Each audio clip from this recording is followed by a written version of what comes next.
মাছ মাংস খেতে খেতে যখন ভালো না লাগে তখন রুচির পরিবর্তনের জন্য আমি এই ধরনের একটা সিম্পল রেসিপি করে থাকি। আর এই সিম্পল রেসিপিটার নাম হলো ডিম ঝুরি। তো ভিউয়ার্স, ওয়েলকাম জানাচ্ছি আমার আরেকটি নতুন ভিডিওতে। সো ভিউয়ার্স, এখানে ডিম ঝুরিটা করার জন্য লাগছে 2টা ডিম। চাইলে আপনারা ডিমের পরিমাণটা বাড়িয়ে কমিয়ে নিতে পারেন। তো প্রথমে আমি 2টা ডিমের সাথে হালকা লবণ দিয়ে ভালো করে ফেটিয়ে নিয়েছি।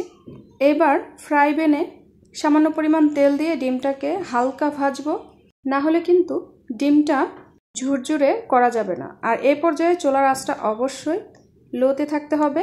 তো দেখতেই পাচ্ছেন ডিমটাকে আমি কতটুকু কুক করেছি। তো এই পর্যায়ে ডিমটাকে ঝুরি করে এক সাইডে রেখে দিয়ে কড়াইতে তেল দিয়ে দিব এখানে 2টা শুকনো মরিচ আর গোটা জিরা। তারপর দিয়ে দিব 3-4 কোয়া রসুন আর একটু কালি জিরা।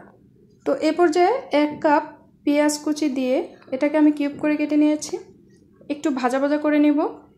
এরপর একে একে গুঁড়া মশলাগুলো অ্যাড করব। এখানে আমি 2 টেবিল চামচ গুঁড়া মরিচ দিয়েছি, হলুদ দিয়েছি 1.5 টেবিল চামচ, আর জিরার গুঁড়ো ও ধনিয়ার গুঁড়ো দিয়েছি 1 টেবিল চামচ করে। আর এখানে আমি একটা আলাদা মশলা ইউজ করেছি, সেটা হচ্ছে চাট মশলা। চাইলে আপনারা ম্যাজিক যে মশলা পাওয়া যায় সেটাও দিতে পারেন। তো হালকা পরিমাণে পানি দিয়ে মশলাটা ভালো করে কষিয়ে নিতে হবে।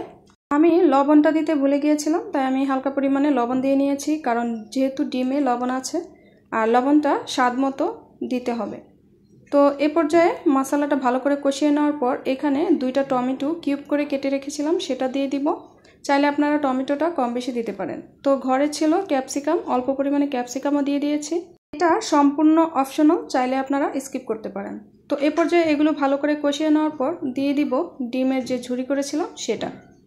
আর এগুলো ভালো করে নাড়াচাড়া করে দিয়ে দিব পরিমাণ মতো পানি। আর এই পানিটা দিয়ে আমি রান্নাটা ভালো করে কুক করে নেব। তো তরকারিটা নামানোর আগে আমি এখানে 3-4টা কাঁচামরিচ দিয়ে দিব আর দিয়ে দিব ধনিয়া পাতা।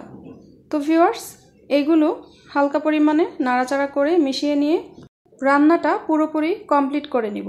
তো ভিউয়ার্স, আশা করি এই রেসিপিটা আপনাদের কাছে অনেক ভালো লেগেছে।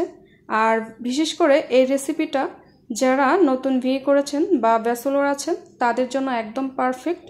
আর আপনাদের আমি সার্ভ করে দেখাচ্ছি এটা দেখতে কতটা লোভনীয় হয়েছে আর খেতে মাশাআল্লাহ খুবই মজা হয়েছে। মাঝে মাঝে মাছ মাংসের পরিবর্তে কিন্তু আপনারা এই ধরনের রেসিপি ট্রাই করে দেখতে পারেন। আর আমার রেসিপিটি যদি ভালো লেগে থাকে অবশ্যই চ্যানেলটি সাবস্ক্রাইব করে রাখতে পারেন আর ভিডিওটি শেয়ার করে আপনার টাইমলাইনে রেখে দিতে পারেন। এতে করে যখন আপনার রেসিপিটি করতে ইচ্ছে হবে দেখে দেখে করে নিতে পারবেন।